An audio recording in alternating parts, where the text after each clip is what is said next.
Con el dominio. El dominio vimos la definición, vimos, ¿cierto?, el contenido, vimos la clasificación, la defensa del dominio y los modos de equilibrio. Eso vimos del dominio. Y estudiamos paralelamente la posesión como un hecho, ¿cierto? Esto. Y luego pasamos al estudio de los derechos reales, ¿cierto? Como limitaciones del dominio, que son los otros derechos reales, que sería usufructo, que dijimos, ¿cierto?, que le ofrecía al usufructuario el uti y el frui, y teníamos al nudo propietario que tenía la disposición, ¿cierto? Tenía ciertos requisitos, como por ejemplo que sea una cosa inconsumible y que tenga un plazo, eso lo dijimos ayer. Cómo se constituía, vimos algunos ejemplos, cómo se defiende, cómo se extingue, y quedamos aquí, en la servidumbre. Y dijimos que era un gravamen constituido, ¿cierto?, voluntariamente, sobre un predio vecino, no necesariamente contiguo, para servicio de utilidad de otro predio de distinto dueño.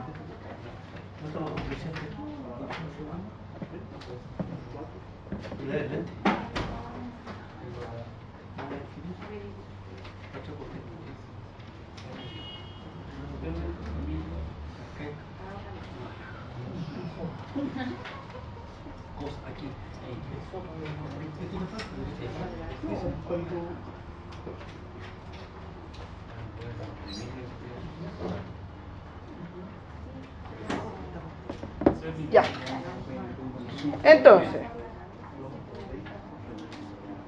quedamos, es cierto, en mi historia de que la servidumbre había sido un dogma de fe durante todo ese tiempo, y cuando recién en el ejercicio profesional me vine a dar cuenta que no era tan complejo, sino que era más bien simple, pero que involucraba, al igual como el dominio, involucra formas distintas. ¿A qué me refiero? La servidumbre, si ustedes se fijan, se relaciona siempre con bienes raíces, la gran mayoría de las veces, por no decir el 99,9%. ¿Ya? Y eso significa que, al igual que los bienes raíces, no se pueden llegar a constituir como cualquier otro derecho real. Por lo tanto, requiere de solemnidad, las mismas solemnidades que requiere un bien raíz. Por lo tanto, hoy en día nos encontramos con ¿qué? Con la escritura pública, con la inscripción, ¿cierto? Eso es propio de las servidumbres, ¿ya? ¿Cómo se clasifica? Aquí tenemos las clasificaciones. Rústicas o urbanas. ¿Qué quiere decir eso? Rústica será del campo, ¿cierto? Agrícola o agraria, versus urbana, que sería, ¿cierto?, ciudad, efectivamente. Dentro de las rústicas tenemos el de paso de ganado, tenemos el de riego, agua de riego, y en cambio entre las urbanas hoy en día tenemos una gran cantidad de nuevas servidumbres, como son, ¿cierto?, lo que son las antenas, sería un tipo de servidumbre. La prohibición de vista sería otro tipo de servidumbre. O sea, usted no me puede poner una ventana que dé a mi baño, por ejemplo, ¿ya? Positivas o negativas. Positivas, que son las que permiten, y las negativas que prohíben, ¿ya? Positivas, que se refieren, ¿cierto?, a los servidumbre de tránsito, permiten hacer, ¿cierto? En cambio, las negativas son las que prohíben, por ejemplo, ¿cierto?, la de vista, ¿ya? Aparentes o inaparentes, si es que son perceptibles o no por los sentidos. Típico ejemplo de aparentes son los caminos, típico ejemplo de inaparentes es el alcantarillado. Continuas o discontinuas, si permanecen o no su utilización en el tiempo, ¿cierto? Continua, típico ejemplo, paso, tránsito. Discontinua,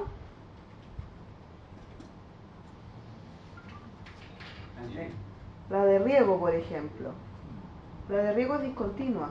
En los campos, el agua de riego funciona un cierto tiempo. Comienza alrededor de agosto y termina en abril o mayo.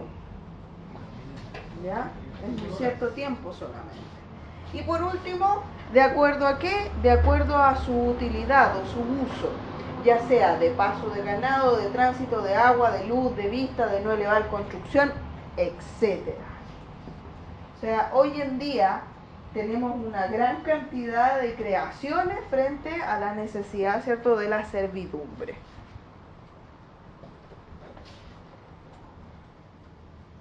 ¿Cómo se constituye? Exactamente lo mismo, ¿cierto?, que encontramos en el usufructo y que se parece mucho a lo que es en el área del derecho de dominio, o sea, el juicio fingido, la adjudicación en juicios de partición y el legado vindicatorio en caso de testamento. Y agregamos, ¿cierto?, la deducción, que era la reserva, o sea, generar, ¿cierto?, la enajenación, pero reservándose la servidumbre. ¿Cómo se defiende?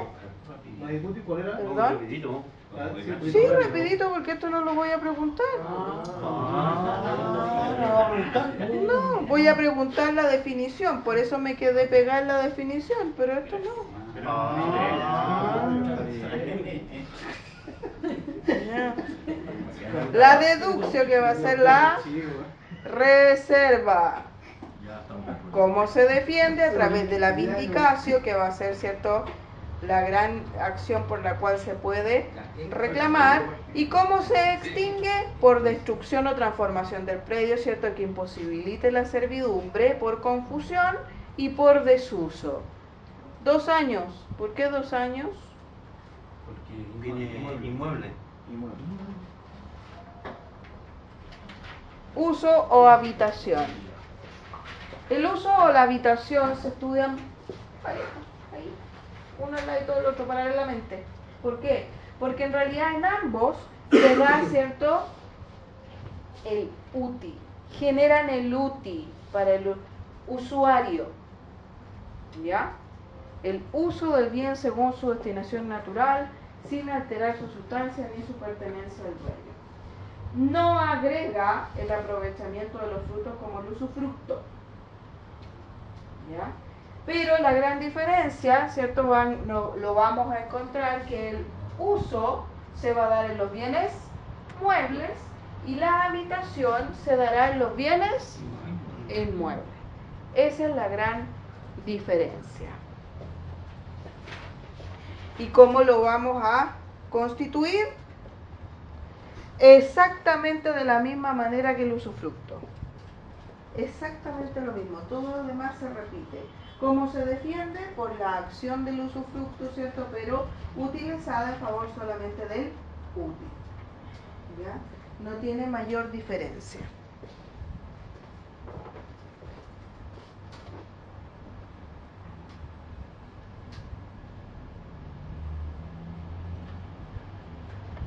Con eso terminamos los derechos reales. Y hasta aquí entra la prueba, no más. ¿Ya? Y tenemos que empezar otro tema: obligación. Obligaciones. ¿Cómo estamos, los padres? Bienvenido. Hay un tema que se da mucho en primer año, en que uno empieza, para poder tener recursos mnemotécnicos, uno empieza a contraponer. Entonces uno habla de los derechos reales y uno entiende que los derechos reales son los que se tienen sobre las cosas sin respecto a determinada persona, ¿cierto? Eso es lo que dijimos. Entonces, cuando les hablamos de los derechos personales, el estudiante lo típico que hace es decir, son los que se tienen sobre las personas sin respecto a determinada cosa. Entonces, yo les digo, a ver, un momentito, piense lo que está diciendo. Porque, primero, ¿se tienen derechos sobre las personas? Pero el esclavo, ¿qué pasa con él? Es considerado cosa, por lo tanto, el voto es un recurso político, no es de las personas propiamente, no de los sujetos de derecho. Pero acá, en el caso de los fines, Pero se tiene derecho sobre las personas. Que eso es lo constitucional, que se dice, ¿se tiene el dominio sobre derecho o no se tiene el dominio sobre derecho? Exacto. Es una discusión que es Doctrinaria, larga, claro, que ¿cierto? es larga, que podemos decir, si yo soy dueño de los derechos que poseo o no. Ya. ¿Soy dueño o no? ¿Existe esa posibilidad? Ya. El derecho romano, yo les decía a ustedes, anda volando ahí por la estratosfera. Es muy pocas las definiciones que se dan. Y las definiciones que tenemos son definiciones que se han dado con posterioridad al estudio de cada una de las instituciones que encontramos en Roma. Por lo tanto, tenemos que buscar una definición que no obedezca al hecho de tener derechos sobre las personas, porque en realidad no se tiene. Lo que se tiene son facultades. ¿Qué quiere decir? El poder exigir algo de alguien. Pero no exigir a la persona, sino que una conducta de esa persona. Eso sí podemos exigir. Por lo tanto, un derecho personal no lo vamos a poder definir al igual que un derecho real. Un derecho personal es la facultad de exigir la realización de una conducta. ¿Ya? Entonces, eso significa que vamos a encontrar a alguien que tiene la facultad de exigir versus alguien que tiene, ¿qué cosa? La obligación de cumplir. Y por eso se estudia todo lo que se refiere a teoría de las obligaciones. ¿Frente a qué? Frente a la contrapartida del derecho personal, o sea, esa facultad de exigir. ¿Ya? Bienvenido, don René. Gracias. Buenas tardes.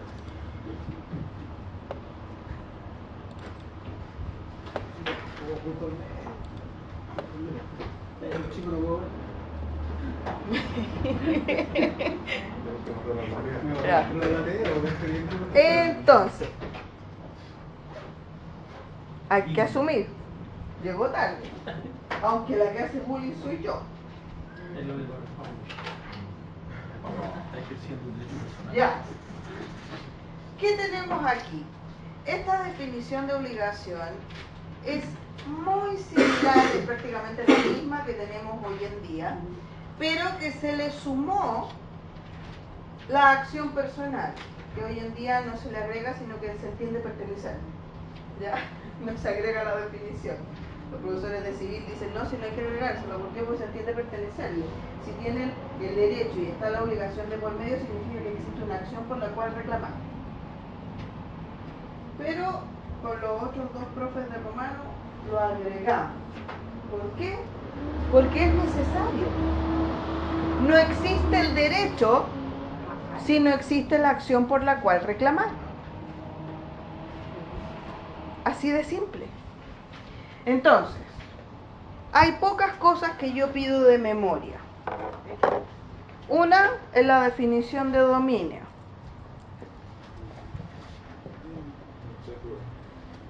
La segunda es de la definición de obligación. Y la tercera es la definición de compraventa. No pido nada más de memoria. ¿Sí? Y recitado con manito y subida. No, tranquilo. Yo sé que de aquí a quinto año hay muchas cosas que se tienen que aprender de memoria y algunas que son bastante largas, como esta. Y es difícil. ¿Por qué? Porque la memoria es frágil. Y sobre todo cuando uno está enfrentado a alguna situación tensa o límite o que significa alguna situación de peligro, como por ejemplo una prueba, un examen. ¿Ya? Entonces, ¿qué es lo que hay que hacer? Buscar recursos mnemotécnicos para aquello. ¿Cuáles son los recursos mnemotécnicos para las definiciones largas? Nunca lo encontré. Elementos. Hay que desglosar los elementos. Mire, aquí hay una Definición: vínculo jurídico que une al menos dos personas llamadas acreedor, quien tiene la facultad, una llamada acreedor que tiene la facultad de exigir el cumplimiento de una prestación, a la otra llamada deudor por medio de una acción personal. Si nosotros vemos los elementos, nos encontramos con esto: con el vínculo jurídico, con las partes, con la prestación y la acción personal. Y en derecho, al igual que en las matemáticas, el orden de los factores no altera el producto. Entonces, ustedes pueden, porque aquí van a aprender a hacer definiciones solitos, o sea, sin que tengan que aprendérselas de memoria. La idea es que ustedes la construyan. Hay que descomponer para volver a componer. Eso se llama análisis. ¿Ya? Y que sirve como recurso mnemotécnico. Por lo tanto, si yo tengo todos estos elementos, yo puedo generar una definición. Bienvenida. Ya. Tengo el vínculo jurídico, las partes, la prestación y la acción personal. Por lo tanto, yo podría decir que entre acreedor y deudor existe un vínculo jurídico en el cual, a través de una acción personal, el acreedor puede exigir el cumplimiento de una prestación al deudor. Sí. Acabo de definir obligación alterando el orden y está bien hecho. Aquí ustedes tienen que jugar. Empezar a jugar desde ya. ¿Por qué? Porque uno, al enfrentarse a una prueba, y sobre todo, insisto, hay que preparar el examen de grado desde el primer año.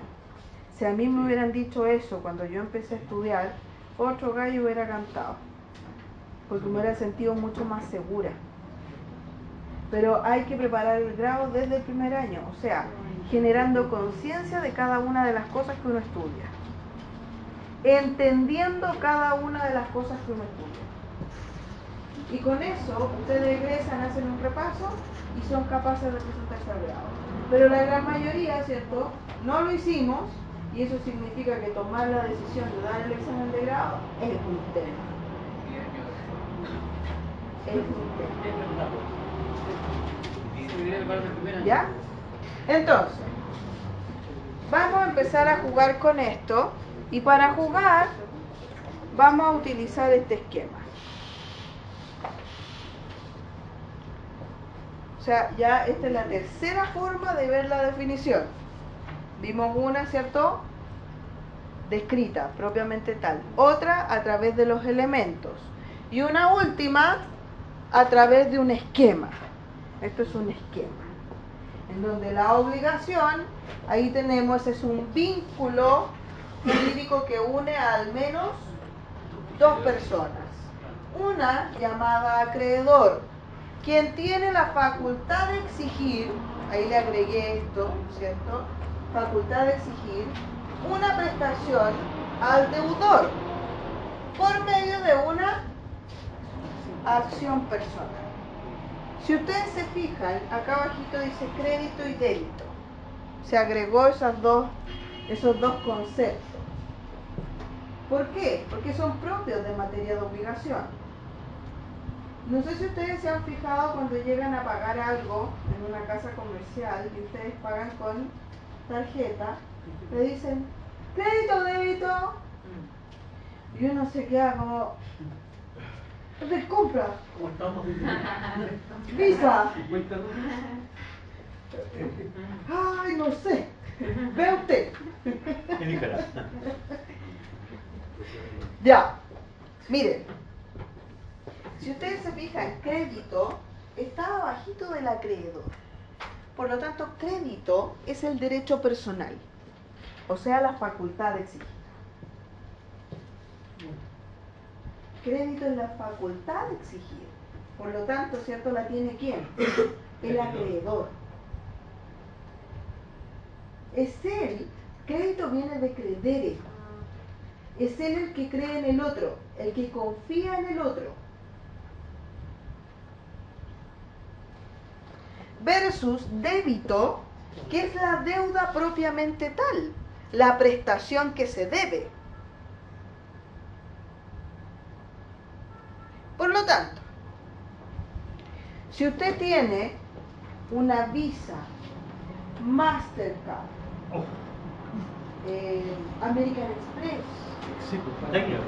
ajá, Executive. Daimler, Executive. ¿cierto? Open Sky. Ya. Si usted tiene todas estas que son de crédito y usted paga con ellas, en realidad, ¿qué es lo que está haciendo al pagar?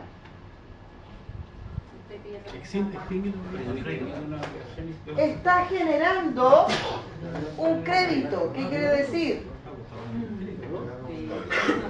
Está generando que un tercero, exacto, que un tercero tenga la facultad de exigir. Eso es lo que está generando. No sale de su bolsillo, sale del bolsillo de un tercero y ese tercero le va a poder exigir a usted. Pero ¿qué pasa con las de débito? De compra. Ahora, todas son de compra, pero las bancarias, ¿cierto? De cuenta corriente, cuenta vista, ¿cierto? ¿Qué pasa con esta? Uno típico que lo conoce como red compra. Como efectivo, va descontando en la verde. Es una deuda, no es un crédito, no genera, ¿cierto? Una deuda propiamente tal, sino que aquí se paga. Cumplimiento de obligación. Exacto, el pago, cumplimiento de lo debido, cumplimiento de la prestación, cumplimiento efectivo de la deuda. Por lo tanto, ¿sale de dónde? De mi bolsillo, de mi patrimonio. Entonces ahora cada vez que les pregunten crédito débito, ustedes van a saber qué decir. Crédito o débito. ¿Ya? Pago un patrimonio. Lo que pasa es que muchas veces, y eso estábamos conversando el otro día con la señora Elisa, después de unos exámenes de grado, que me decía, ¿sabes qué? Lo que me he dado cuenta, que la gran mayoría puede ir a un tribunal de los que están dando el grado y que les ha ido mal, van a un tribunal, saben qué hacer en el tribunal, saben cómo funciona la tramitación de un embargo, ¿sí? Saben, pero no manejan el por qué. ¿Por qué? Porque nunca se lo preguntaron, ellos repetían y nunca generaron esta conciencia de lo que estaban estudiando. Entonces yo dije, claro, tiene toda la razón. El por qué y el para qué es lo que uno se tiene que preguntar como estudiante de Derecho. ¿Por qué obligación? ¿Por qué le vamos a llamar vínculo jurídico? ¿Por qué le vamos a llamar vínculo jurídico? ¿Vínculo por qué?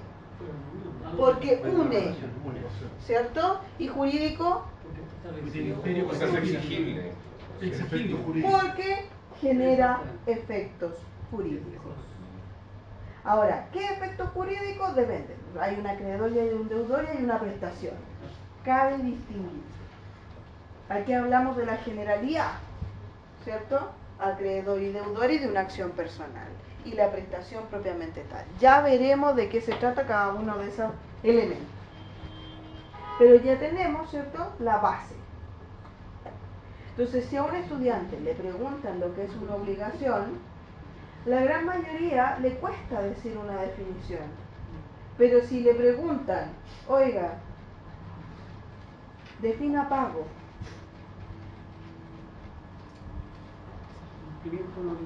No, empiezan, bueno, entregar una cierta cantidad de dinero.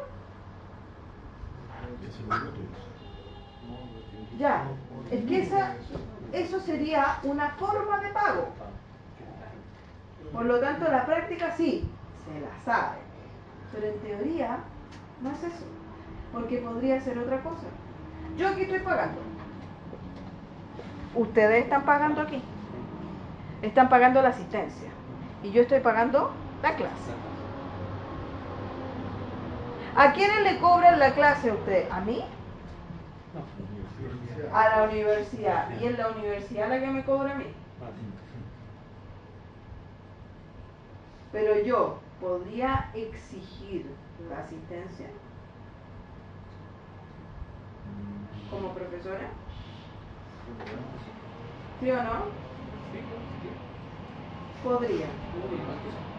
Por reglamento. Exactamente. Porque el reglamento es la que me obliga a mí. Estamos llenos de obligaciones. Díganme, ¿quién de los que estamos aquí presentes no tiene obligaciones?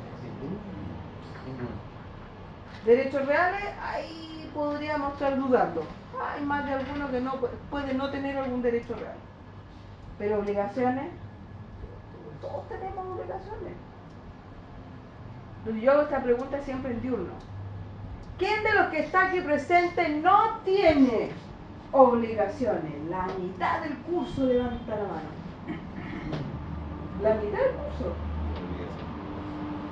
Por ejemplo, en la Andrés Bello, que tengo un curso de 60, la mitad, 30, levantan la mano, que no tienen obligación. Vivo con mi papá, dice. No, mire, Milenio. ya, o sea, ¿usted compra? Sí, profesora, ¿qué compró? ¿Qué es lo último que compró? Una vez. Una bebida, casi siempre, una bebida. Ya, ¿y dónde la compró? Aquí en la cafetería. ¿Y le dieron boleta? Sí, profesora. Acaba de cumplir una obligación. ¿Ah? Sí, pues pagar el impuesto. ¿En serio? Sí. ¿Y quién de los que están aquí presentes depende de su papá? El 90% levantó la mano, dentro de los cuales el 30% le dijo que no tenía obligación. O sea, la mitad que dijo que no tenía obligación. Ya, siguen dependiendo de su papá, sí. Siguen teniendo obligación. Ah, perdón, ¿cuál? La de obediencia. No, sí. ¿Y quién lo dice? A ver, la noche me dice. Sí. Lo dice la ley. Lo dice la ley. Es una obligación legal. ¿Está obligado? Sí, lo siento. Lo siento, pero tengo que avisarle. ¿Ya? Entonces, tenemos ya lo que es una obligación. Y como hasta hoy en día existe la clasificación de las obligaciones. ¿Cómo se clasifican las obligaciones?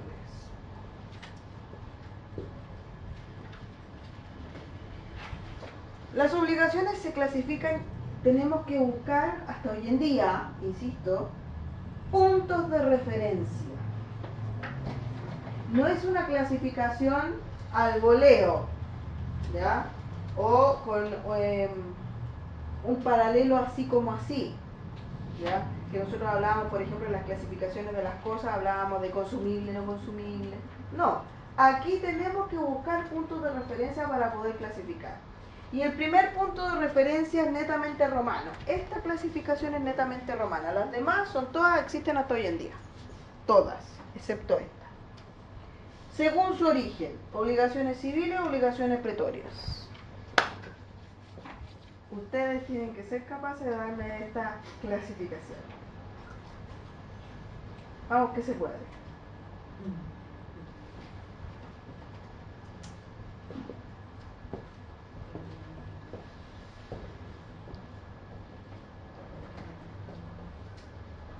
La primera, por ejemplo, tiene que ser el vínculo jurídico entre dos o más personas. En ambos. ¿Cómo no? En ambos hay un vínculo jurídico Sí, entre dos entre personas. dos o más personas. La primera, Ah. en la primera, ¿no es cierto? Producto, ¿no es cierto?, lo establecido en la ley de las tablas. Bien. Y en la segunda, producto, ¿no es cierto?, ¿Lo establecido dónde? de lo resuelto por el prior. Exactamente. La orden de la instrucción de monta. Estas son reconocidas por la ley de las 12 tablas. Y estas son reconocidas por el edicto del pretor. Esa es la gran diferencia. Una vez más, y vamos a volver a ver esto, una y otra vez.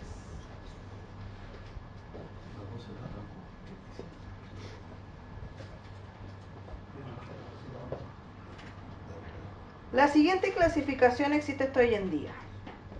Según si dan o no acción para exigir su cumplimiento. Ahí debemos distinguir entre las obligaciones civiles de las naturales. Las obligaciones civiles dan acción para exigir su cumplimiento, ya sean las civiles o las pretorias, da lo mismo, porque en realidad estamos hablando que el ordenamiento jurídico las reconoce. Y si las reconoce, les ofrece una acción por la cual exigir. ¿Ya?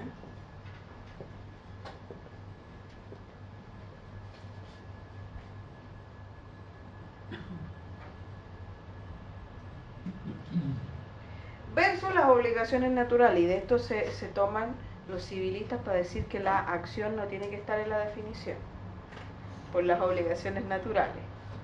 Las obligaciones naturales no dan acción. ¿Por qué? Porque el derecho no las reconoce. En ninguna parte le dice, ¿cierto?, si usted puede reclamar sobre aquello. Pero cuidado, tienen una característica. ¿Cuál? Las naturales. Dan derecho a retener lo pagado. Dan derecho a retener lo pagado. No dan acción, no hay acción por la cual exigir. Pero, ¿cierto?, me dan derecho a retener lo pagado. Ejemplo, profesora. Ejemplo, mire. Usted, señora Araya, tiene la linda edad de 13 años. 13 lindos años. Aunque no lo crea, a veces sí. ¿Sí? ¿Puede ser? Ya. Y resulta que usted viene y me dice, profesora, ¿sabe qué? Yo tengo plata guardada, ¿usted necesita? Yo digo, ya, sí, necesito. ¿Cuánto me puede prestar? Y usted me dice, no, 500.000 pesos. Y yo, 500.000 pesos. O incluso al revés, puede ser de ambas maneras. ¿Sabe que yo le presto 500.000 pesos a usted?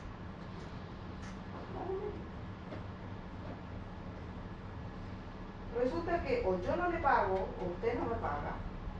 ¿Usted puede reclamar?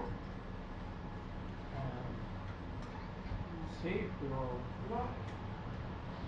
Incapaz. ¿Cómo va a reclamar? Es incapaz que él Usted es incapaz. Ese Y año. sobre todo incapaz relativo, necesita ¿qué cosa? Exacto. O sea, ahí incluso ni siquiera se podría haber hecho. Y podrían reclamar al contra mío, pero no precisamente por el dinero, sino que por otros motivos, incluso hasta Sí. penales. ¿Ya? Pero en el caso de yo prestarle, ¿cierto?, los 500.000 pesos y usted no me los paga, oiga, yo puedo ir al tribunal y decirle, ¿sabe, señor juez?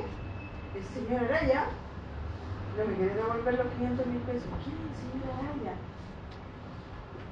¿Un niño de 13 años? Perdón. ¿Quién la mandó a usted a prestarle plata a un niño de 13 años? El derecho en ninguna parte dice que usted va a poder exigirlo. Asuma. Lo perdió. Pasó. Pero resulta de que usted, buena persona, me los pagó los 500.000 pesos. Me pagó los 500.000 pesos. Y resulta que pasa el tiempo, su papá se da cuenta, porque a lo mejor hasta le sacó la plata al papá, vaya, ¿sabe usted? Y dice, René, ¿dónde están los 500.000 pesos? Ah, no sé, mamá. Ay, como que no sé, no, si le pagué a la profesora Polanco, que ella me había prestado 500.000 pesos. El papá va a ir al tribunal y va a decir, ¿sabe lo que hizo mi hijo? Mi hijo le pagó 500.000 pesos a una profesora que le había pedido prestado. Pero, ¿cómo? si ella no tenía acción para poder reclamar? Y mi hijo el bien le paga. ¿Sabe lo que le va a decir un juez a su papá? Lo pagado, bien pagado está, porque si lo pagó, significa que lo debía. O sea, el pago en las obligaciones naturales hace el reconocimiento de la deuda. Por lo tanto, da derecho a retener lo pagado. ¿Cabe la restitución? No, perdón. Lo pagado, bien pagado está. Y de eso también, ¿cierto? El derecho, ¿qué es lo que hace? Le dice, ¿sabe qué? El que paga mal, paga dos veces. ¿Por qué? Porque si usted paga por segunda vez, reconoce la existencia de la deuda. Dígame. Y si en vez de, o sea, no hubiera pagado 500.000 pesos, pero por él hubiera dicho no, y no dice 700, ¿Me da más? sí, Da derecho a retenerlo pagado. también. Porque está reconociendo que no eran 500, eran 700. A menos que yo sea buena persona y van a decir en 500 nomás. Pero mire, eso es difícil. Hoy en día sobre todo es difícil. En la época romana puede haber sido. Profesora, este ejemplo lo podemos tener así, en doméstico. ¿Sí? Los niños están jugando y le rompen el vidrio de un pelotazo a la vecina. Y la vecina no entrega la pelota hasta que le pone con eso. Exacto. Ella retiene en rigor la Es pelota. un ejemplo básico, pero muy efectivo. ¿Sí? No se pasó. Claro. ¿Qué pasó? Se retiene la pelota, punto. O sea, no les dice así, pues, después de lo improperio de la señora. Tiene como 5 Supongamos que minutos. había una deuda, una obligación civil, ¿Ya? después no es actualmente exigible por paso del tiempo, deben de ser pagados y se transforma en natural. Sí. ¿Y qué sucede si este individuo que era el deudor, 5 años después, se olvida que le debía plata? Y le dice, pero pásame 500.000 pesos, lo que sea, y lo pasa. Aquí me pago ese otro. ¿Es lo mismo? Exacto, obligación natural. No existe acción por la cual exigirlo, pero una vez que se paga, O sea, una especie Se de reconoce. reconocimiento. ¿No? se reconoce la deuda. ¿Ya? Existe hasta hoy en día, insisto en lo mismo.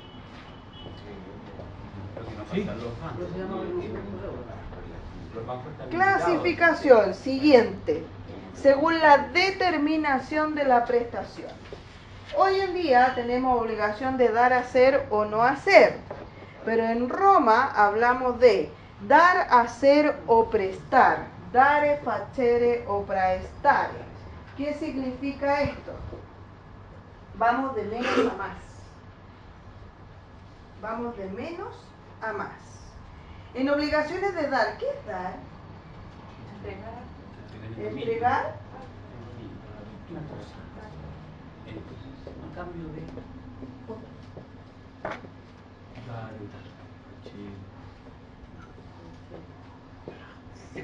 No lo esperaba menos de usted. ¿De quién es el lápiz? Tuyo. Acabo de entregar. ¿Se lo di? Por lo tanto, ¿dar es lo mismo que entregar? No. Dar es dar. Eso es la canción. ¿Estamos claros? No, esa no. ¿Ah? Dar es entregarse. Olvidarse. Mire usted. ¿Algo que decir? No. ¿También quiere hacer catarsis? De iglesia. De iglesia. Ah, Ya. No he hecho nada entonces. Guardo silencio. La profe está invocando al profeta Tito Páez. Ya. A ver. bajamos nivel a profesores. Sí. ¿Qué vamos a tener acá? Fíjense que yo puse ahí un bien raíz y puse algo que se parece a la escritura pública, ¿cierto? ¿Por qué? Porque las obligaciones de dar es mucho más que el solo hecho de entregar. El entregar es un modo de adquirir el dominio, pero que tiene varios requisitos. Por lo tanto, dar no es lo mismo que entregar. ¿Ya? Dar implica constituir un derecho real. Eso es dar. Constituir un derecho real. Lógicamente, ¿cuál es el derecho real por excelencia? El dominio. Eso es dar. Obligaciones de hacer. Incluye el dar. ¿Por qué? Porque es mucho más amplio. ¿Ya? Pero aquí agregamos, ¿cierto? ¿Qué cosa? Dentro de las prestaciones, el hacer y el no hacer, ¿cierto? El desarrollar una conducta o prohibirla. Tenemos desarrollar una conducta, ¿cierto? El escultor, y el prohibirla, el no fumar. ¿Es una obligación? Sí. De no hacer, el no fumar. Y por último, las obligaciones de prestar. Fíjense, aquí hay un monito que está firmando, ¿cierto? ¿Por qué? Porque prestar involucra incluso constituir una garantía. Es mucho más amplio aún. ¿Qué se hace para constituir una garantía en Roma? En realidad nada, solamente ofrecer el patrimonio, ¿cierto?, para garantizar una obligación de un tercero.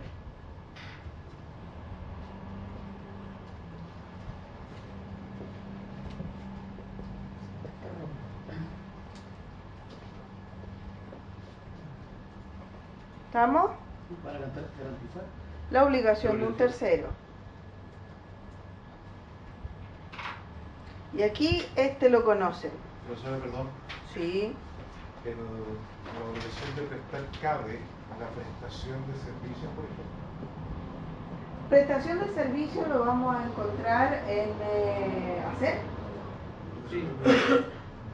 No garantía nada. Sí, la prestación de servicio lo encontramos en hacer.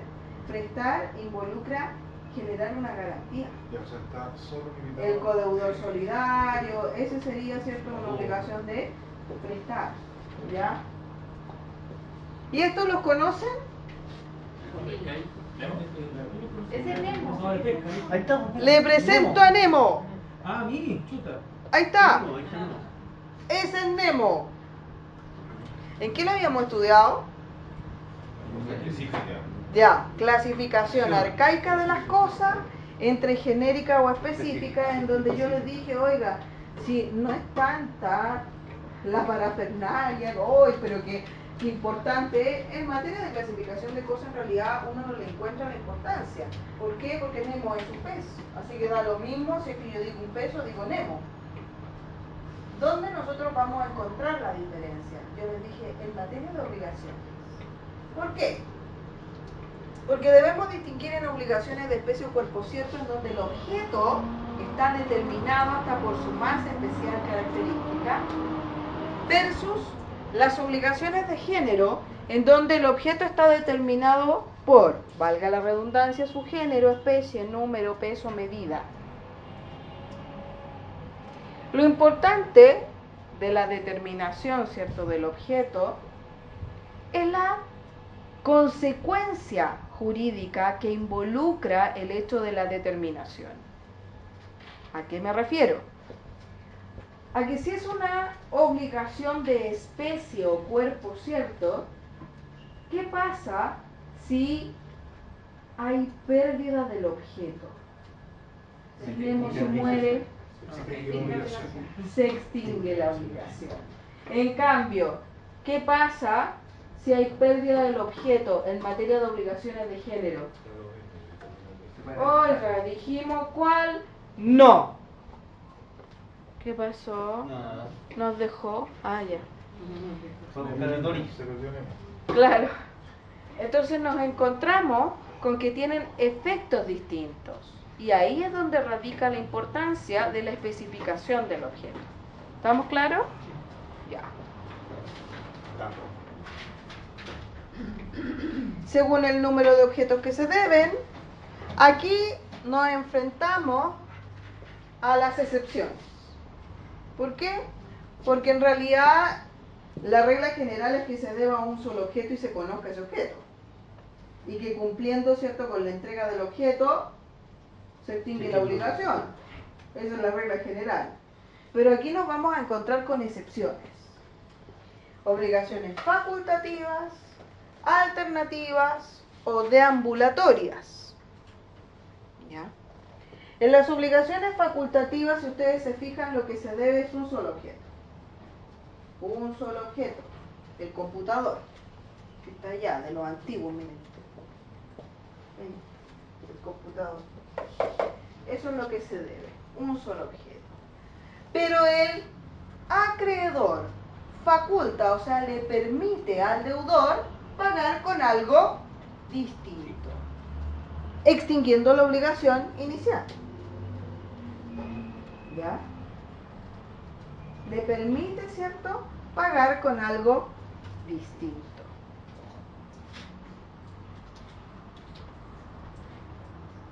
En las alternativas se debe más de un objeto. Se debe más de un objeto. Pero pagando con cualquiera de ellos, extingue la obligación en su totalidad. Se debe más de un objeto, pero pagando uno de ellos, se extingue la obligación en su totalidad. ¿Pagando con cualquiera de ellos o Sí, uno de ellos? con uno de ellos. O con cualquiera de ellos, porque puede ser, ¿cierto?, que elija, aquí el que elige con qué pagar es el deudor. ¿Un ejemplo, profesor? ¿En cuál? ¿Las obligaciones alternativas? En las obligaciones alternativas, fíjense que, a ver, un ejemplo actual. Obligaciones alternativas. He dado tantos ejemplos yo. Le debo una casa, Pero una venta de garaje, por ejemplo, ahí, o elegir un artículo que paga. Que paga todo lo demás, claro. Es muy típico de las ventas de garaje. Casi los combo y me ofrecen Claro, hoy en día nos encontramos con muchas ofertas, ¿cierto? En que nos venden, por ejemplo, el 2x1, la deuda. el 3x1, ¿cierto? En esos casos nosotros nos encontramos con las obligaciones alternativas. Y ¿Ya? Aunque hoy en día la ponen precio, se lleva, ¿cierto?, gratis el de menor precio. Si tiene su gracia también. Sí, pero son obligaciones alternativas. Pagando uno de ellos se extingue la obligación respecto de todos. ¿Ya? Ahí es o una casa, o una mesa. Exacto. Lo que tenga un valor parecido. Por eso le digo, hoy en día se agrega la cláusula que el de menor valor es el que va gratis. Sale con el mismo precio, pero Dígame. Voy a colocar un ejemplo también. Sí. Doméstico, que me ocurrió una vez. Yo compré un cupón en una perfumería. sí. Y la perfumería me pagó por un perfume que ellos eligieron. Puede haber sido cualquiera, no lo elegí yo. Ahí estamos frente a dos clasificaciones de obligación. Una alternativa y la otra de género. Si usted compró un perfume. ¿Eh? Bien. Obligaciones deambulatorias. En las obligaciones deambulatorias lo que deambula es el objeto. Lo que deambula es el objeto. Lo que deambula es el objeto.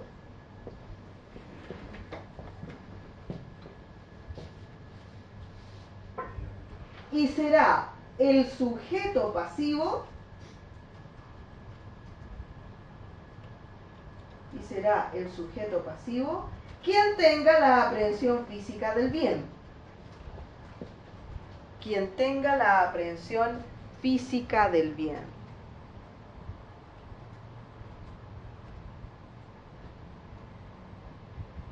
Fíjese que esta clasificación hoy en día no se estudia tal cual.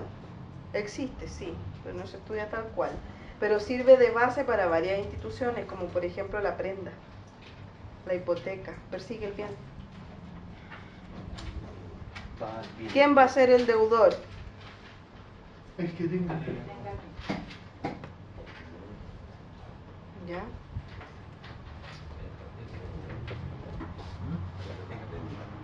Y última clasificación, que vamos a ver, ¿cierto, Romana?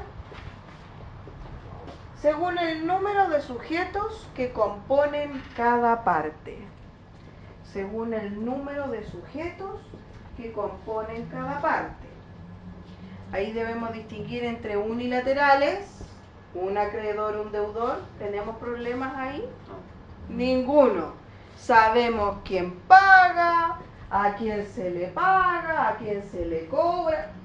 Ahí no tenemos problemas en las unilaterales.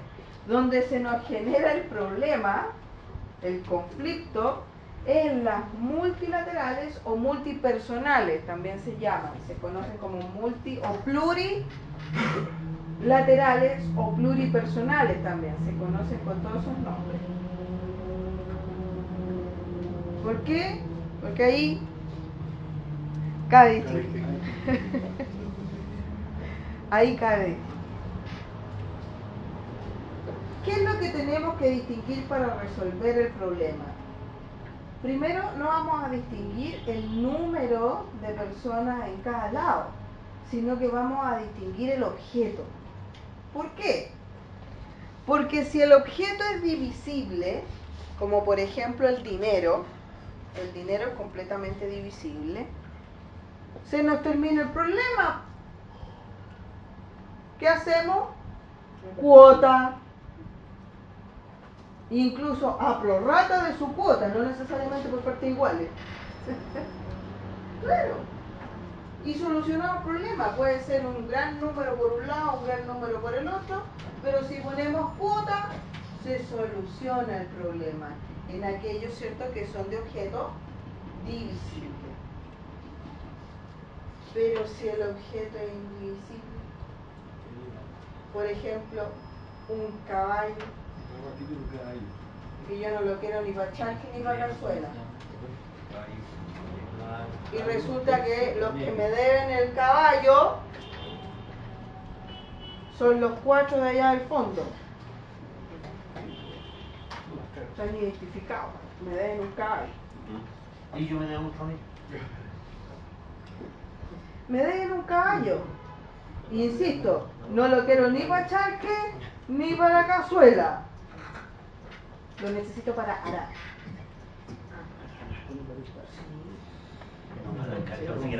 Para aricar. Para arar. No, yo para eso soy re mala. Malas.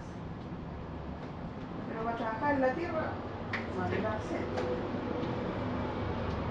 Ya, entonces, ¿qué hacemos?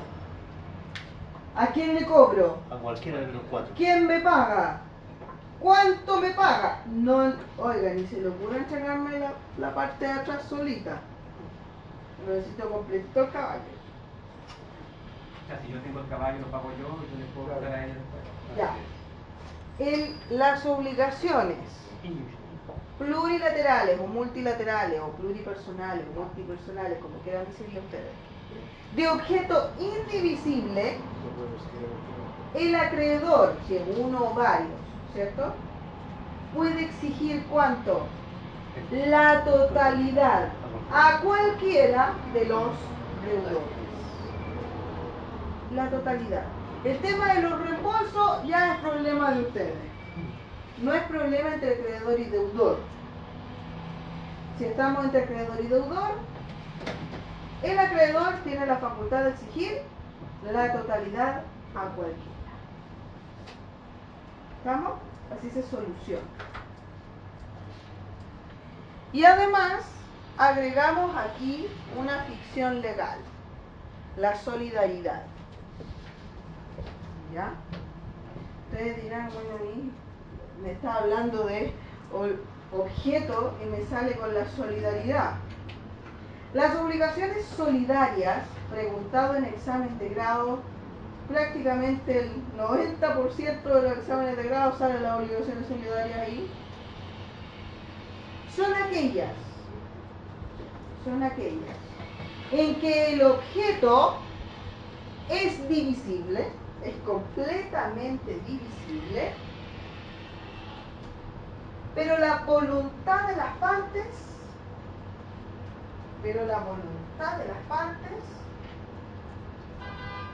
lo transforman en indivisible. Lo transforman en indivisible.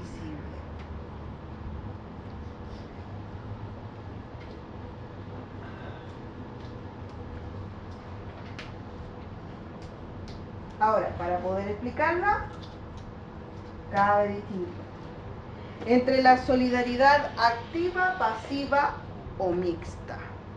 En todas el denominador común, ¿cierto?, es que el objeto es divisible y la voluntad de las partes lo transforman en indivisible.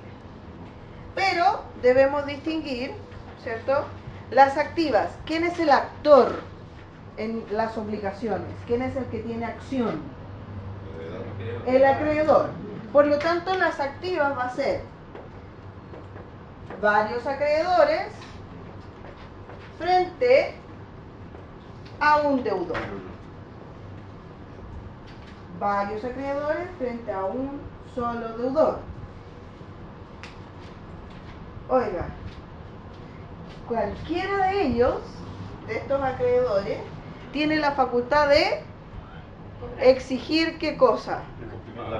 La totalidad de la deuda, cualquiera de ellos, a este pobre deudor, pagándole a uno,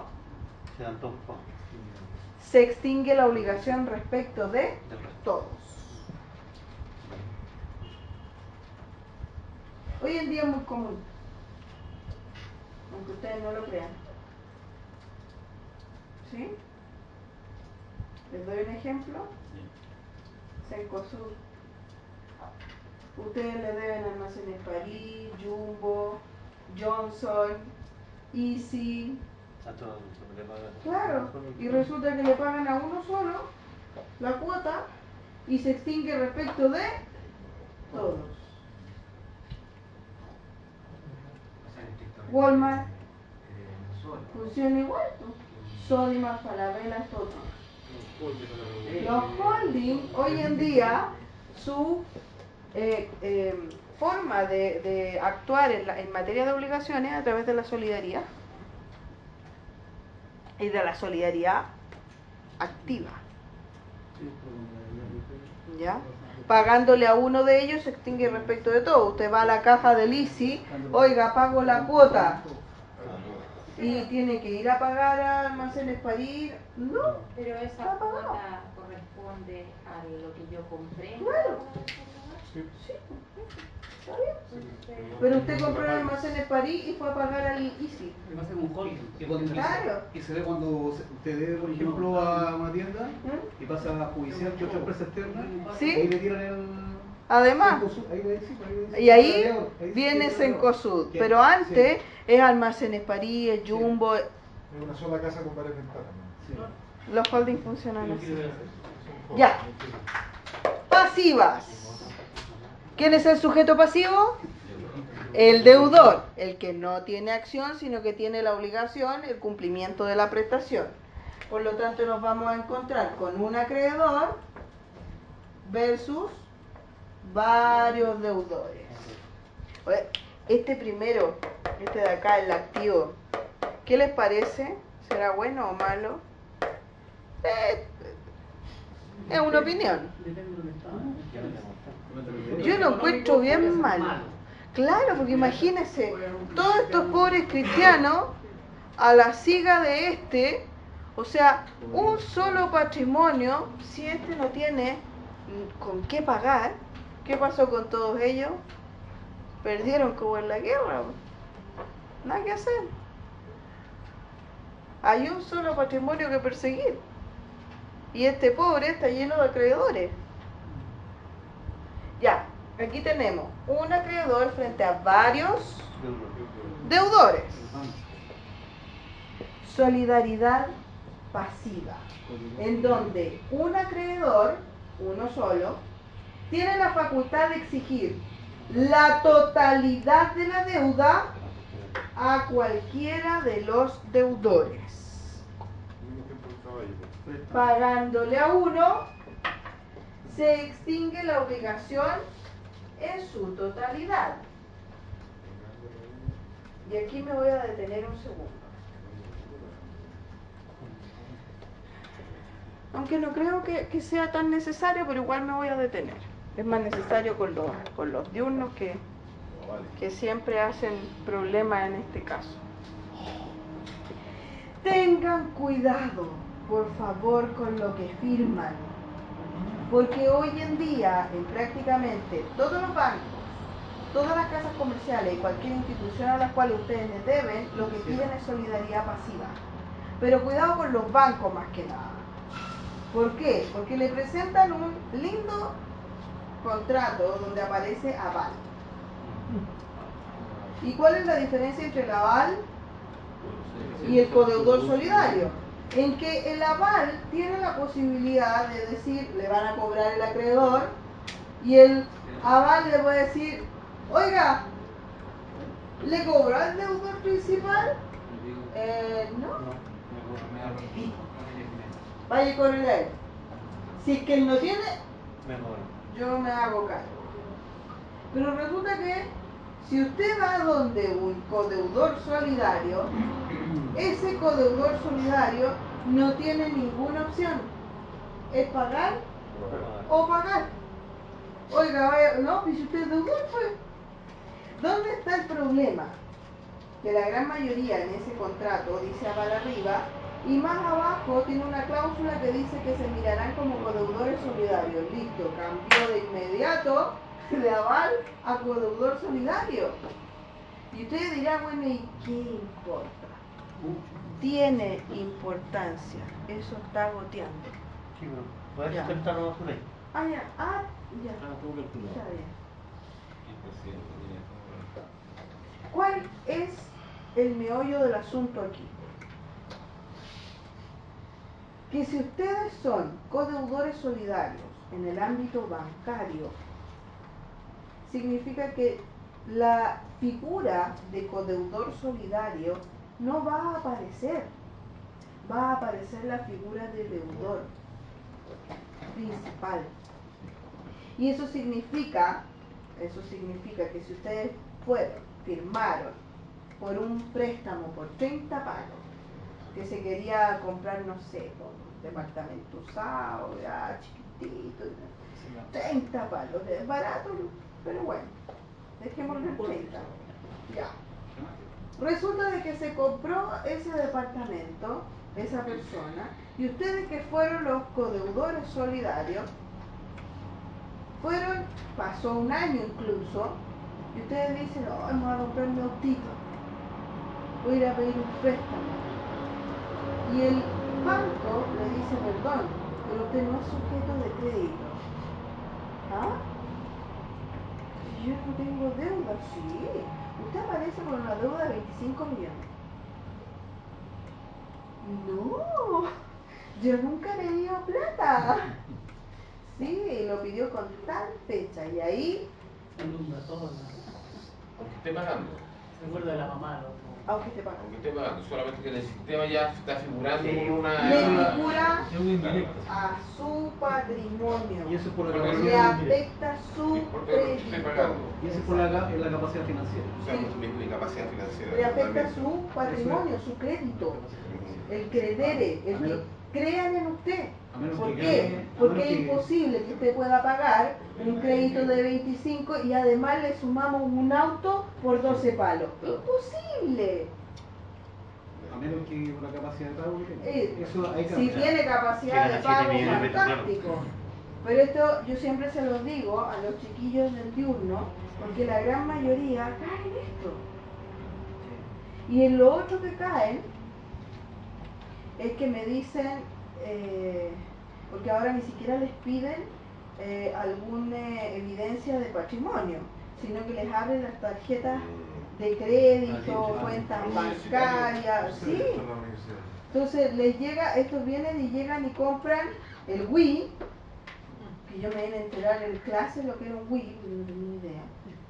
Y ahí supe de lo que hablaba mi sobrino del Wii, porque no tenía idea. Y un Wii vale, ayúdenme, ya, 300.000 pesos.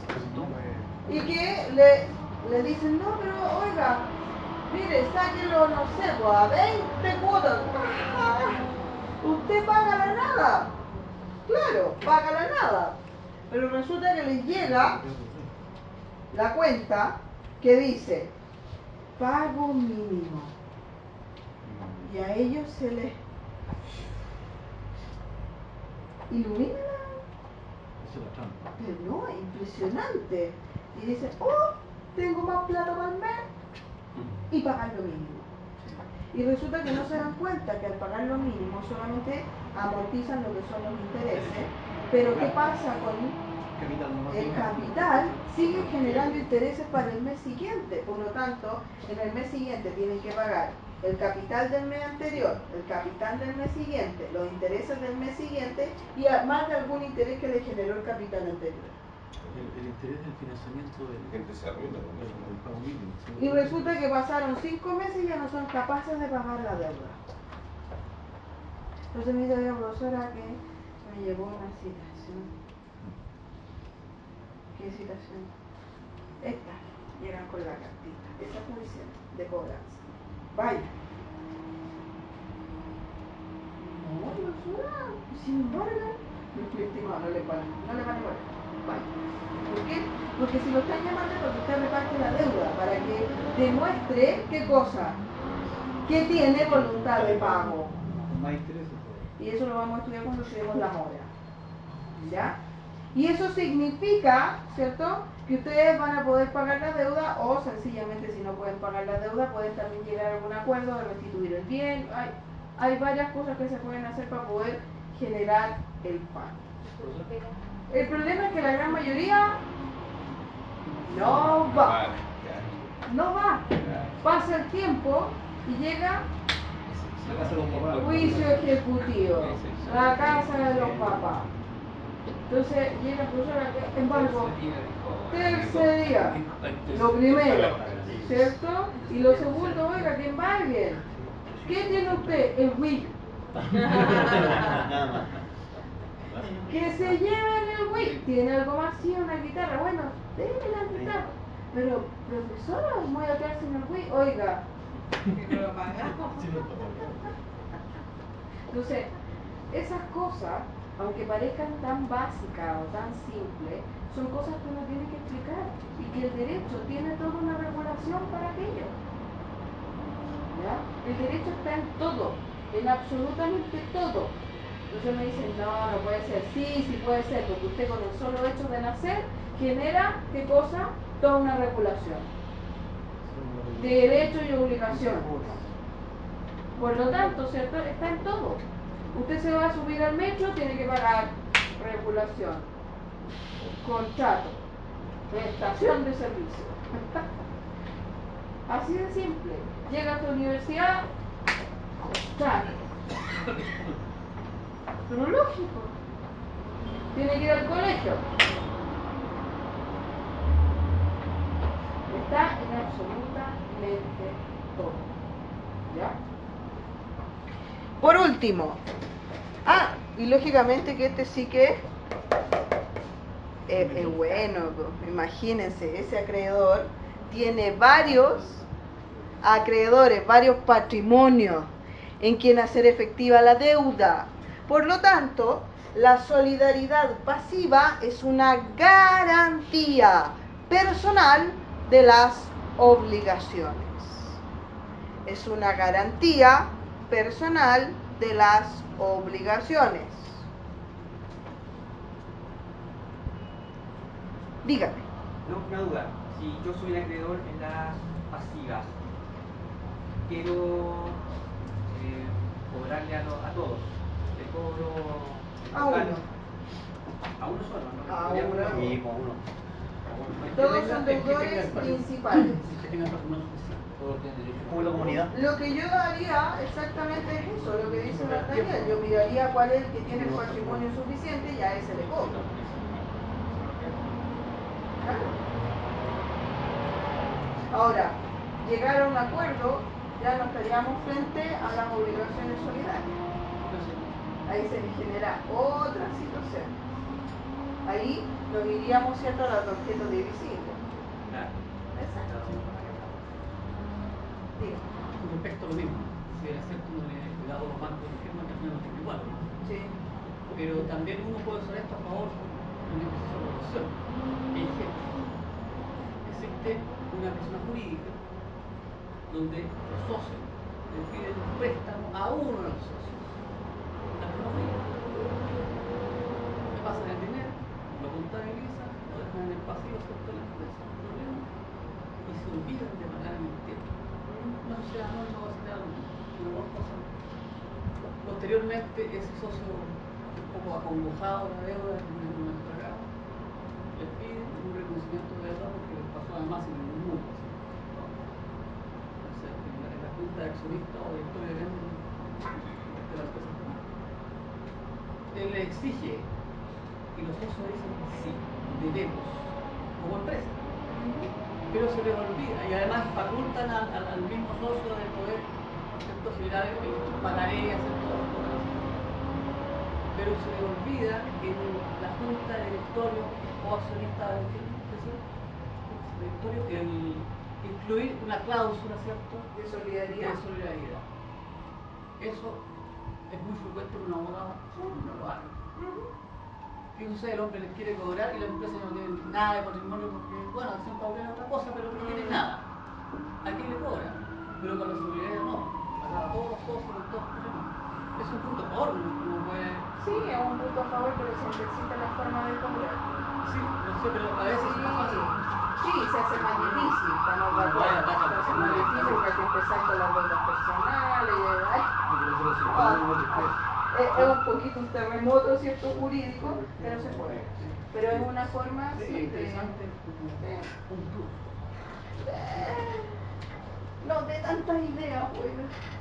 No. Eso se da en trampas 2. Yo lo hago. Más de 5 años. Miren, hay un tema que me pasó este año con el diurno, en que tuve varias dificultades con el tema de la ética. Porque habían varios alumnos que para ellos era normal o natural el hecho, por ejemplo, de comerse un chocolate en el supermercado. Sin pagar. ¿Sin pagar? Claro. Sin pagar. ¿Por qué? Porque, ay, ¿Cuánta gente lo hace? lo paga el seguro. El seguro de los supermercados. Que tienen un seguro contra el hurto, sobre todo en hormigas. Sí, pero tiene la anécdota. Entonces, yo les decía, y eran varios, no era uno, eran varios los que opinaban eso. Entonces vengo yo y le digo, a ver,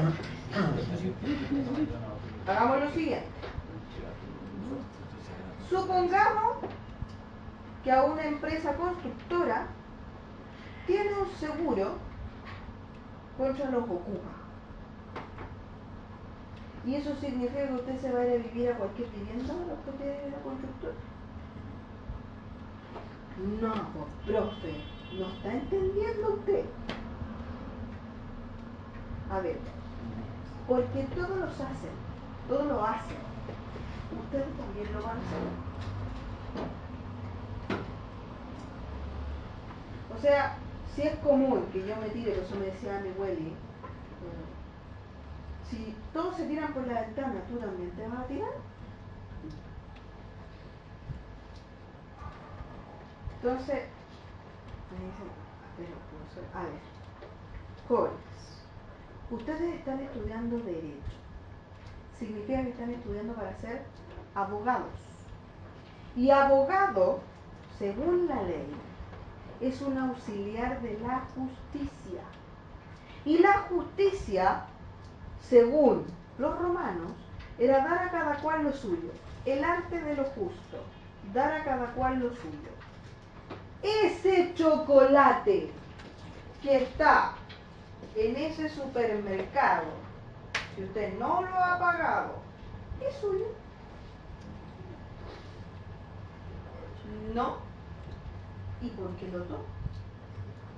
Porque se lo come.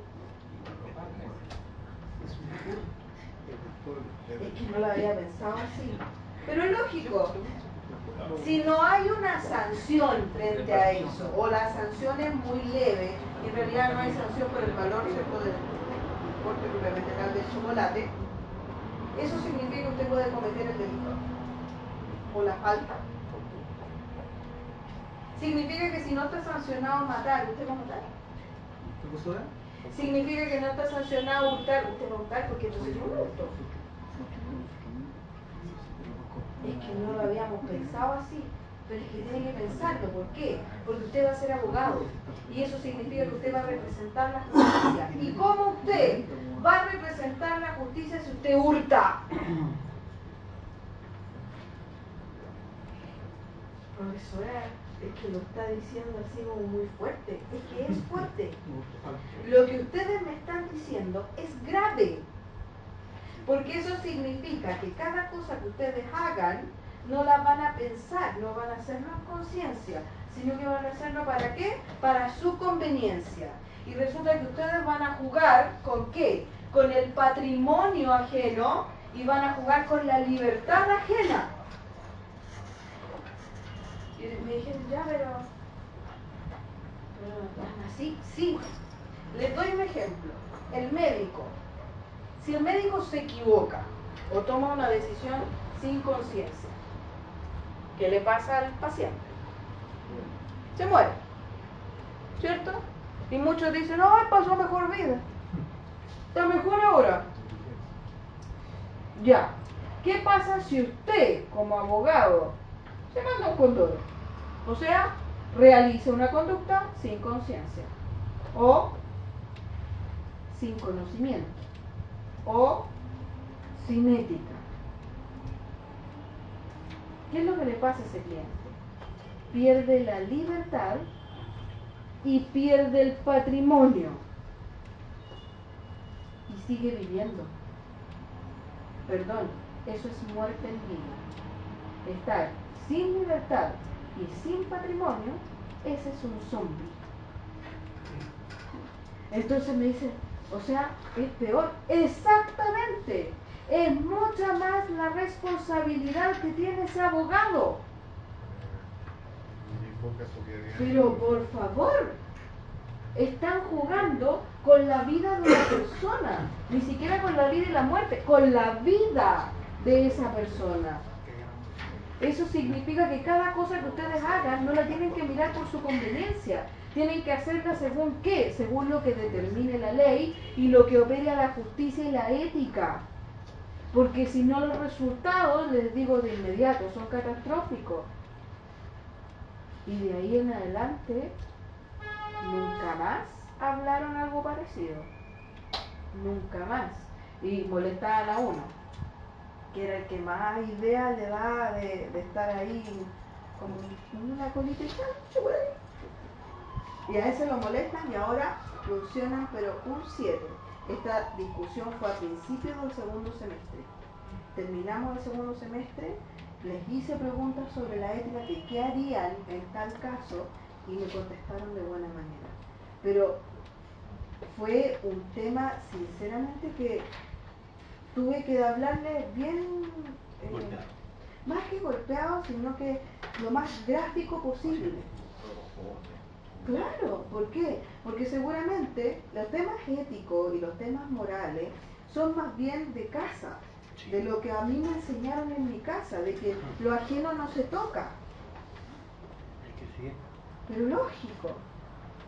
Entonces, esas cosas, lógicamente que no soy yo la que tengo que venir a decirlo, pero si tengo que decirlo en una clase a futuros abogados, lógicamente que lo voy a decir y me voy a detener.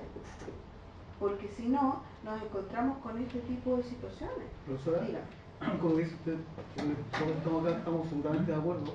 Pero sabe, siempre me ha llamado la atención que nosotros, las personas que tenemos ética o no sé en estos valores, pero yo me fui dando cuenta cuando empecé a estudiar Derecho, por ejemplo, las tiendas que yo conozco a ustedes. Las tiendas hay abogados, y les sugieren estrategias poco éticas, en las cuales las personas no podemos hacer nada. Le explico. Usted pide algo a crédito o compra cualquier cosa a crédito, tiene intereses, se atrasa y después ellos mismos formulan o construyen una empresa que según es externa. Pero que se significa, no es externa, es solo que está en forma externa, pero es de la misma empresa. Y eso también para mí, detrás de eso hay abogados. Que es poco ético. Porque ahora, que eso sea poco ético, eso es discutible. ¿Por qué? Es discutible, ¿por qué? Porque existe una obligación de por medio. Y si usted entra en mora, tiene consecuencias esa No, mora. si estamos bien, pero me refiero ¿Se que fija? no dicen que pertenece No a es la un misma... tema ético propiamente tal, sino ahí hablamos de la utilización del derecho frente a las necesidades propias de la materia de obligaciones. El más de Pero, la empresa, que también claro, tiene derecho. entonces no estamos hablando de un tema ético propiamente tal. A mí, sinceramente, me preocupa que alguien estudie derecho solamente con la intención de tergiversar la ley. ¿Por qué? Porque si yo conozco la ley, puedo llegar a saber cómo Lo que puedo hacer, lo que no puedo hacer. torcerle la nariz. Con respecto a lo mismo, y este es un tema que lo he vivido personalmente y con abogados titulados de esta universidad, Sí. bueno, por razones obvias no, pero me he encontrado con el problema de que como yo no puedo, veo temas tributarios jurídicos dentro de lo que la ley me permite, escritura y todo ese tipo de cosas, y temas penales, local, no los veo como puedo. Bueno, y derivo en ciertos casos a algunas personas que ya no lo hago, y yo he visto también ciertas costumbres con respecto a ser sincero con el cliente. Hay ciertos casos en que es obvio que va a perder el cliente, es obvio. Igual no, si ingresé una demanda no hay problema, igual pase 400.000 pesos, 500, no sé. Y el cliente como que cree así como una cosa, no, está bien, resulta que el resultado es negativo. Oiga, ya lo está le doy engañando, un va a ejemplo, tener yo una estaba en falta de tercer año, ni siquiera había egresado, tercer año, y llega un amigo de la familia, llega un amigo de la familia a un asado, típico que la niña está estudiando derecho, sí. Y me dice, ¿sabe? ¿Le puedo hacer una pregunta? Claro, pregunte nomás, tío, yo le decía tío. Y le sigo diciendo tío. Y me dice, ¿sabe lo que pasa? Es que yo cometí un error re grande. ¿Qué le pasó? Resulta de que yo trabajaba en una empresa en que nos movían en distintas labores, funciones. Y una de esas labores era ser cajero. ¿Ya? Y resulta que a mí me toca estar en la caja durante 3 días, perdón, una semana, era una cosa así. Y llega un amigo desesperado que tenía a su mamá en el hospital y que la única forma de sacar a su mamá del hospital era pagando lógicamente la deuda, para poder, porque si no seguía generando deuda. Y me dijo, préstame plata de la caja, yo te la pago mañana, porque a él le hacían caja, o sea, inventario, arqueo, cada 2 días. Por lo tanto, se podía dar esa situación. Yo te la pago mañana, te la tengo ahí y estamos, porque mañana sale el crédito, qué sé yo, ya. Y le pasé la plata. Ya, y ese mismo día llegaron a hacer el arqueo de la caja. Ya, y se querellaron en mi contra. No, es que no. Ya, y ahora estoy querellado. Fondos ajenos, usted se puso a hacer cosas que no debía. O por último, haber declarado lo que faltaba. Indebida. Entonces, y yo fui a un abogado, pero tengo dudas. ¿Por qué? Porque el abogado ha pasado ya un tiempo y él me dice que yo soy inocente porque yo devolví la plata. Así, sí, no, ese mismo día yo junté la plata de lo que tenía en mi cuenta y la puse. Mire usted, sí. ¿Y qué le dice el abogado? Que yo no soy culpable porque devolví la plata.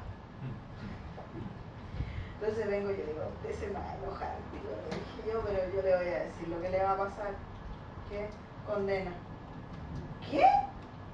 Lo van a condenar. Lo más probable, eso sí, que le van a remitir la pena. ¿Por qué? Porque usted trató de remediar el mal causado, porque usted tiene irreprochable conducta anterior, o sea, tiene varias atenuantes a su favor.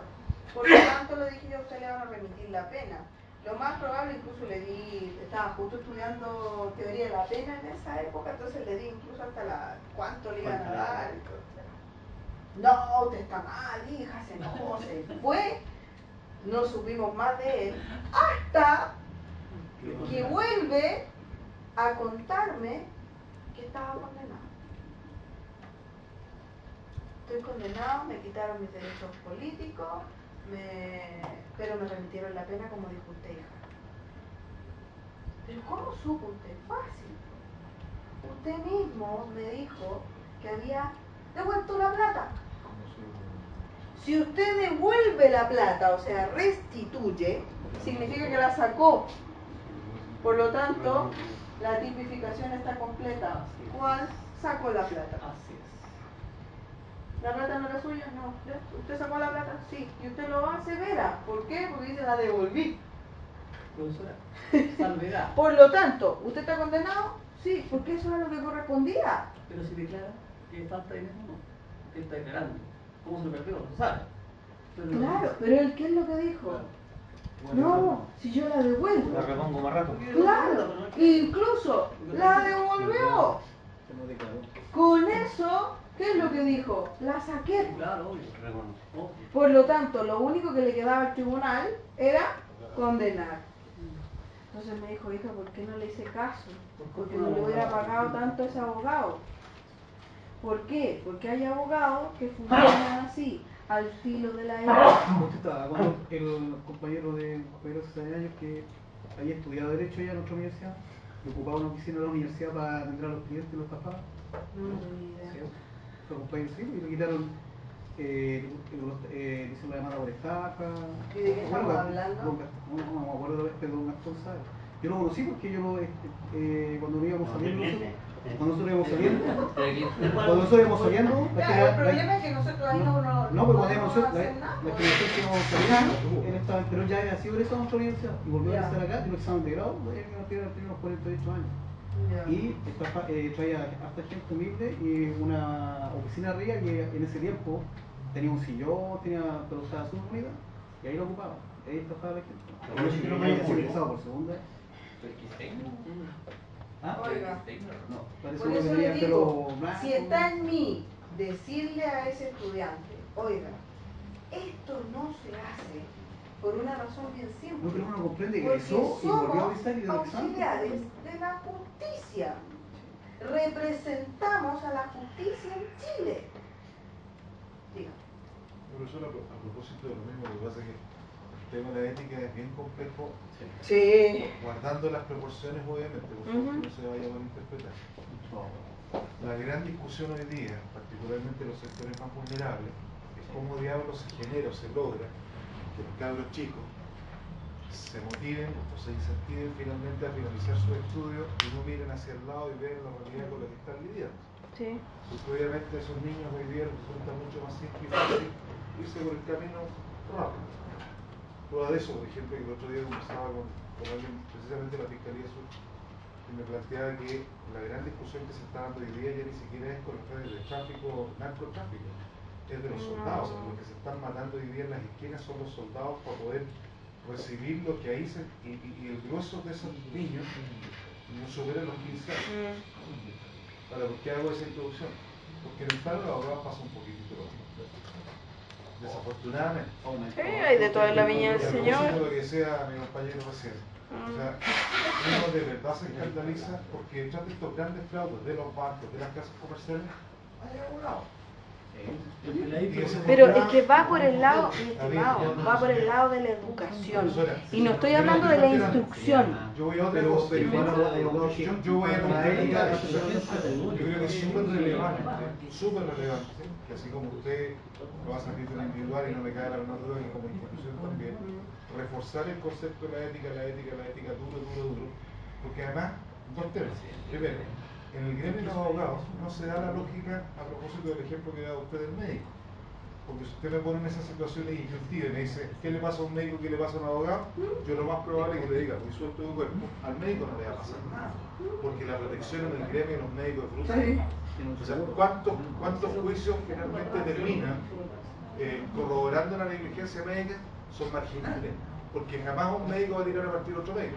Los abogados, con el permiso suyo, perdónenme el término, se cagan todos los días y a cada rato.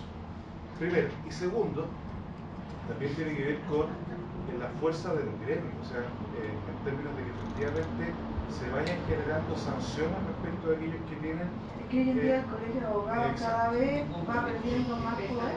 Y otro componente, por eso le digo, o sea, súper bueno que ustedes lo hagan súper bien porque se van naturalizando ciertas prácticas. Usted hablaba del chocolate. Yo daba como el ejemplo la evasión en el Paso Santiago. ¿Por qué no pagáis? Porque nadie paga. ¿Pero por qué no pagáis? Porque de alguna manera tengo que robarle a los poderosos. Entonces, la verdad es que hay cosas que se Mire, van yo a ustedes les conté que yo hice mi práctica en la cárcel de mujeres. Y yo ingresé pensando en que hay pobres mujeres, que hay que ayudarlas, que están privadas de libertad, que esto, que lo otro, que no tuvieron oportunidades, que la sociedad las sancionó, que esto, que lo otro, que aquí, terrible. Pero resulta que salí con un discurso completamente distinto y diciendo a lo mejor algo bien trágico y muy gráfico, que es que a toda mujer delincuente reincidente se le tienen que ligar las trompas y quitar los hijos antes de los 3 años. Terrible lo que estoy diciendo. Pero es práctico. ¿Sabe por qué? Porque ese niño, exactamente, porque su entorno es la delincuencia. Ese es su entorno.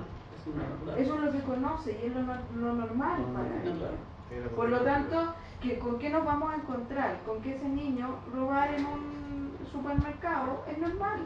Porque, oiga, el seguro paga. El supermercado no sufre.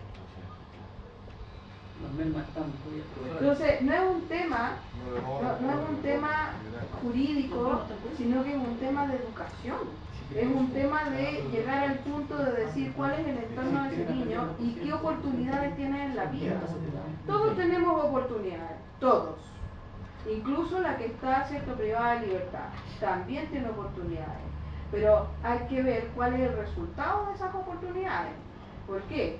Porque para ella es mucho más fácil, ¿cierto?, salir a delinquir durante 4 horas al día y ganarse 3 a 4 veces lo que se gana alguien, ¿cierto?, que trabaja. Entonces ahí, ¿a qué nos vamos? Al tema cultural. Pero lógico. ¿Por qué? Porque eso significa, ¿cierto?, que esa mujer, para ella es mucho más fácil el delito. Y eso significa que le puede dar de comer a toda su familia, ¿y qué es lo que aprende ese niño? Exactamente eso. Entonces, a mí siempre me dicen, pero ¿cómo? Dicen eso, oye, pero qué terrible. Pero es que yo estoy hablando sobre los hechos. Estoy hablando de que una mujer delincuente, reincidente, significa que tiene una cultura delictual. Y eso es lo que le va a transmitir a sus hijos. Hay hijos que sí, que salen de todo el círculo vicioso, existen, pero son los menos. ¿Por qué? Porque no ven las posibilidades que existen. Para ellos no son posibilidades, no son oportunidades. Estudiar para él no es una oportunidad. No es una oportunidad. ¿Por qué? Porque significa estudio, constancia, trabajo. ¿Para qué? ¿Para que me paguen cuánto? Lo mismo que hago en 2 días. Es que no me digo que ahora sorprende el gremio de los abogados.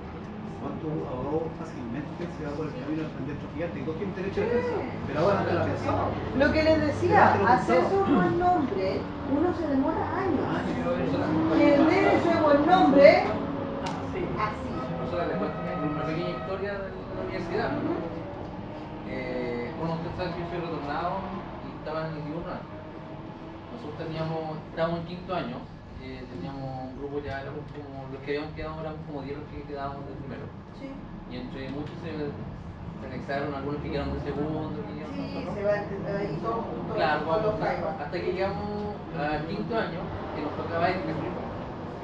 Dentro de la ética era bastante fome dentro de los últimos años los últimos ramos de 5º. Me acuerdo que un compañero, no decir el nombre, él copió en la prueba de ética y lo pillaron. ¿Ya? En la segunda solemne. ¿Ya? ¿Ya? Lo pillaron. Fue bastante chistoso porque copiaron la ética, copiaron. Con así un torpeo. Más encima. Lo interesante fue que años después que egresábamos, yo estaba trabajando con unos compañeros que tenían una oficina acá. Salió él porque él egresó y se tituló. Él salió con el tío Emilio. Porque yo el tío Emilio en uno de sus programas, porque que ingresaba celulares a la... No, Era de acá, ¿Era de acá? Sí, pues era de acá. Era de acá. Sí. sí. Oiga, no, mire, si le digo, en todos lados se cuentan historias. Yo egresé de la Universidad Bolivariana y resulta que uno de los abogados bolivarianos era el que defendía a los carejarros. Ah, sí. Pero eso significa que yo voy a seguir el ejemplo. No. No, perdón. No. ¿Por qué? Porque yo no estudié 5 años. ¿Para qué? Para torcerle la nariz a la ley. Perdón, yo estudié 5 años, ¿para qué? Para hacer las cosas como corresponde y que tenga un efecto como corresponde, porque si no es mi nombre el que se va a ver involucrado. Nosotros una vez una discusión tan grande que un profesor también de nuestra universidad, que quien defiende, por ejemplo, claro, yo no como cielo, pero creo que me gustaría a esta edad ya defender, digamos, un traficante. Sé lo que conlleva. Pero la profesora decía, bueno, ¿y quién los defiende? Si el derecho que los defiende. No, si está bien. Pero el Yo problema, no estoy diciendo no defienda pero el a problema, narcotraficantes. pero el problema es que lo que dice usted, un buen nombre. Oiga, ¿va a buscar la inocencia donde no la hay? Claro. Ese es el tema. Ese es el problema. El defensor, su función es buscar la inocencia donde no la hay. No, la pena más justa, la pena más baja, eso es su tarea. Pero no le va a decir al cliente que usted es inocente cuando hay evidencia que fue. Oiga, usted le clavó el cuchillo, hay grabaciones. No, usted es inocente. No, por favor. O sea, a eso me refiero. A lo mejor son cosas muy gráficas las que estoy diciendo, pero son las cosas que se ven todos los días y a cada rato. ¿Ya? Ya, último, para que se vayan. Para que vayan a estudiar. Mixtas. Varios acreedores frente a varios deudores. En donde cualquiera de los acreedores puede exigir la totalidad de la prestación. Cualquiera puede exigir la totalidad de la prestación. ¿A quién? A cualquiera de los deudores. Pagando uno, se extingue respecto de todos.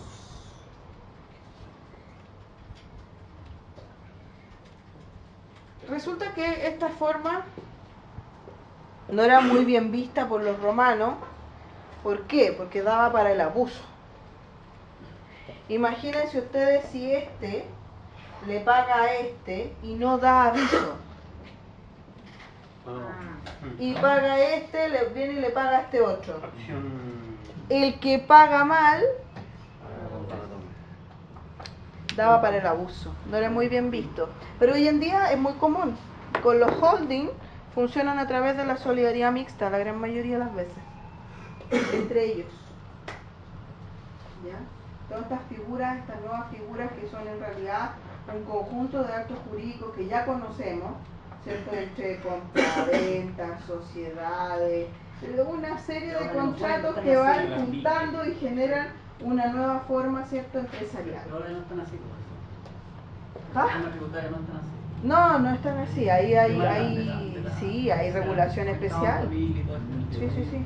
Pero ahora incluso los civilistas están muy creativos. Sí, están muy creativos. Me dijo alguna vez un civilista, no, oye, pero si las empresas tienen estado civil.